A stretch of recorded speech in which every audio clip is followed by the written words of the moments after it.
Welcome to Jimmy fun. இன்றைக்கி நம்மளோட சேனலில் ரொம்பவே சூப்பரான நம்ம காரைக்குடி செட்டிநாட்டு ஸ்டைலில் முட்டை கிரேவி எப்படி வைக்கிறது அப்படின்னு சொல்லி தாங்க இன்றைக்கான வீடியோவில் பார்க்க போகிறோம். அதுக்கு முன்னாடி நம்மளோட சேனலை நீங்கள் இப்போ தான் ஃபஸ்ட் டைமாக பார்க்குறீங்க அப்படின்னா மறக்காமல் சப்ஸ்கிரைப் பண்ணிவிட்டு பக்கத்தில் இருக்க ஆளுன்ற ஆப்ஷனையும் கிளிக் பண்ணிக்கோங்க. ஸோ அப்போ தான் நான் போடக்கூடிய வீடியோஸ் எல்லாமே உங்களுக்கு உடனுக்குடன் நோட்டிஃபிகேஷன் ஆகும். இப்போ வாங்க நம்ம வீடியோக்குள்ளே போய் என்னென்ன அந்த சூப்பரான டிப்ஸ்ன்னு சொல்லி பார்த்து கேட்டு தெரிஞ்சுக்கலாம். ஆமாங்க, இன்றைக்கி நான் நாட்டுக்கோழி முட்டை தாங்க எடுத்திருக்கேன். இந்த நாட்டுக்கோழி முட்டையை வச்சு தாங்க முட்டை கிரேவி செய்ய போகிறோம். வாங்க பார்க்கலாம். இப்போ நல்லா ஃபஸ்ட்டு வாஷ் பண்ணி எடுத்துகிட்டு அதை ஒரு கடாயில் வச்சு நல்லா நீங்கள் வேக வச்சு எடுத்துருங்க. லைட்டாக உப்பு ஆட் பண்ணி நீங்கள் வேக வச்சிங்க அப்படின்னா ஒன்று கூட உடையாமல் சூப்பராக வருங்க. இப்போ பாருங்கள், நல்லா வேக வச்சு தோலை உரித்து எடுத்துகிட்டே பாருங்கள். இது நம்ம வீட்டில் வளர்க்குற நாட்டுக்கோழி போட்ட முட்டை தாங்க. அந்த முட்டையை வச்சு தாங்க இன்றைக்கி நான் சூப்பரான எக் கிரேவி செய்ய போகிறேன். அதாவது நான் இன்றைக்கி நாட்டுக்கோழி முட்டை தாங்க எடுத்திருக்கேன். இது நம்ம வீட்டில் வளர்க்குற நாட்டுக்கோழி முட்டை தாங்க. நான் ஊர்லேருந்து வரும்போதே எடுத்துகிட்டு வந்துட்டேன். இப்போ பாருங்கள், ஒரு கடாயில் ஆயில் கொஞ்சம் விட்டு, அதாவது பட்டை, லவங்கம், சோம்பு, கொஞ்சமாக உளுந்து பருப்பு ஆட் பண்ணிக்கோங்க. இது எல்லாத்தையும் பொன்னிறமாக வறுத்துட்டு இப்போ பாருங்கள், தேவையான பொருள் என்ன அப்படின்னா சின்ன வெங்காயத்தை பொடி பொடியாக கட் பண்ணி வச்சுருக்கேன், பச்சை மிளகாய், கருவேப்பிலை, கொஞ்சமாக தக்காளி, இது எல்லாத்தையும் ஆட் பண்ணிக்கலாம். நல்லா வேக வச்சு எடுத்த முட்டையை இந்த மாதிரி 4 பக்கமும் கீறி எடுத்துக்கோங்க. நல்லா நடுவில் ஹோல்ஸ் இருக்கிற மாதிரி. ஸோ அப்போ தான் நம்ம சேர்க்குற இந்த மசாலா எல்லாமே இந்த முட்டைக்குள்ளே சார்ந்து வரும். அப்போ தான் டேஸ்ட்டாக இருக்கும். இப்போ பாருங்கள், நல்லா இது கூடவே நம்ம கட் பண்ணி வச்சுருக்க சின்ன வெங்காயத்தை, கருவேப்பிலை, அடுத்ததாக பச்சை மிளகாய், இது எல்லாத்தையும் நல்லா பொன்னிறமாக வறுத்துக்கோங்க. ரொம்பவே டேஸ்ட்டாக இருக்குங்க. ஸோ ஒரே ஒரு டைம் மட்டும் இந்த மாதிரி ட்ரை பண்ணி பார்த்தீங்க அப்படின்னா உங்களுக்கு அடிக்கடி செய்யணும்னு தோணும். சூப்பராக இருக்குங்க. ரொம்பவே ஈஸியான சிம்பிளாக செய்யக்கூடிய ஒரு ரெசிபி தாங்க. நீங்கள் இந்த மாதிரி செய்யும்போது, அதாவது நம்ம வீட்டில் பழைய சாதம்லாம் இருந்தது அப்படின்னா தயிர் ஊற்றி சாப்பிட்டீங்க அப்படின்னா இந்த கிரேவி சூப்பராக இருக்குங்க. ஒரு தட்டு சாப்பாடை கூட அசால்ட்டாக சாப்பிட்ருவீங்க. சூப்பராக இருக்குங்க. அதாவது முட்டையும் சூப்பராக இருக்கும். அது கூட ஆட் பண்ண இந்த இன்க்ரீடியன்ட்ஸ், அதாவது வெங்காயம், தக்காளி, இந்த கிரேவியும் எடுத்து சாப்பிட்டீங்க அப்படின்னா சிக்கன் கூட இந்த அளவுக்கு டேஸ்ட்டாக இருக்காதுங்க. அந்த அளவுக்கு சூப்பராக இருக்குங்க. நீங்கள் இதை எல்லாத்தையும் ஆட் பண்ணி சாப்பிட்டு பாருங்கள். இப்போ பாருங்கள், லைட்டாக உப்பு, இது வேகிறதுக்காக உப்பு ஆட் பண்ணுறேன் பாருங்கள். உப்பு ஆட் பண்ணி நம்ம எப்போவுமே வதக்கும் போது சீக்கிரமாக ஈஸியாக வெந்து வந்துடும். ஆனால் இதில் முக்கியமான ஒரு விஷயம் என்ன அப்படின்னா, நீங்கள் ஒரு சொட்டு கூட தண்ணியே சேர்க்கக்கூடாதுங்க. தண்ணி சேர்க்காமல் ஆயிலே நீங்கள் வதக்கி நீங்கள் இந்த மாதிரி கிரேவி செய்யும் போது ரொம்பவே டேஸ்ட்டாக சூப்பராக இருக்குங்க. தண்ணி சேர்க்கும் போது கொஞ்சம் டேஸ்ட்டு கம்மியாயிடும்.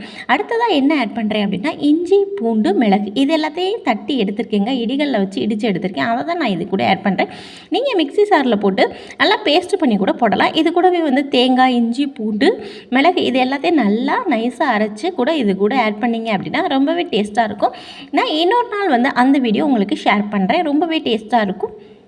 இது எங்களுடைய செட்டிநாட்டு ஸ்டைலில் இந்த மாதிரி தாங்க எக் கிரேவி செய்வோம். ரொம்ப ஈஸியாக செய்யக்கூடிய ஒரு ரெசிபிங்க. சட்டுன்னு 5 நிமிஷத்தில் செஞ்சு சாப்பிடக்கூடிய ஒரு ரெசிபி தாங்க இன்றைக்கி நான் உங்கள் கூட ஷேர் பண்ணியிருக்கேன். கண்டிப்பாக இந்த டிப்ஸை ட்ரை பண்ணி பாருங்கள் ஃப்ரெண்ட்ஸ். உங்களுக்கு ரொம்ப ரொம்ப பிடிக்கும். இந்த வீடியோ உங்களுக்கு பிடிச்சிருந்தது அப்படின்னா உங்களோட ஃப்ரெண்ட்ஸ் அண்ட் ஃபேமிலிக்கும் ஷேர் பண்ணிக்கோங்க. மறக்காமல் நம்மளோட சேனலை சப்ஸ்கிரைப் பண்ணிக்கோங்க. இப்போ பாருங்கள், இந்த கிரேவி உங்களுக்கு பிடிச்சிருந்தது அப்படின்னா கமெண்ட்டும் பண்ணிடுங்க. இப்போ பாருங்கள், ஓரளவுக்கு நல்லா வெந்து வந்துருச்சு. இந்த ஸ்டேஜில் நம்ம இது கூட என்ன ஆட் பண்ண போகிறோம் அப்படின்னா, அதாவது மஞ்சள் தூள், அடுத்ததாக மசாலா தூள் தாங்க. அதாவது தனியாத்தூளும், அடுத்ததாக மிளகாய் தூள், இது எல்லாத்தையும் ஒன்றா நான் அரைச்சி எடுத்திருக்கேன் மசாலா சேர்த்து. இது எல்லாத்தையும் நான் ஆட் பண்ணுறேன் பாருங்கள். லைட்டாக தாங்க நான் மிளகாய் தூள் ஆட் பண்ணிக்கிறேன். ஏன் அப்படின்னா பச்சை மிளகாய் ஆட் பண்ணியிருக்கிறதுனால ரொம்பவே காரமாக இருக்கும். குழந்தைங்க சாப்பிட மாட்டாங்க. ஸோ அதனால் நான் கம்மியாக தான் ஆட் பண்ணுறேன். நீங்கள் இந்த மாதிரி அடிக்கடி செஞ்சு கொடுக்கும்போது ரொம்பவே நல்லது. முக்கியமாக ஒரு விஷயம் என்ன அப்படின்னா, நம்ம பிராய்லர் முட்டை சாப்பிட்றத விட, அதாவது இந்த மாதிரி நாட்டுக்கோழி முட்டை குழந்தைங்களுக்கு கொடுக்கும்போது நம்மளும் சாப்பிடும் போது ரொம்பவே நல்லதுங்க. ப்ரோட்டீன் சத்து அதிகமாக இருக்குது இதில். அடுத்ததாக உங்களுடைய குழந்தைங்களும் சரி, உங்களுக்கும் சரி, நோய் எதிர்ப்பு சக்தி அதிகரிக்கும். ஸோ அடிக்கடி இந்த மாதிரி செஞ்சு சாப்பிட்டு பாருங்கள்.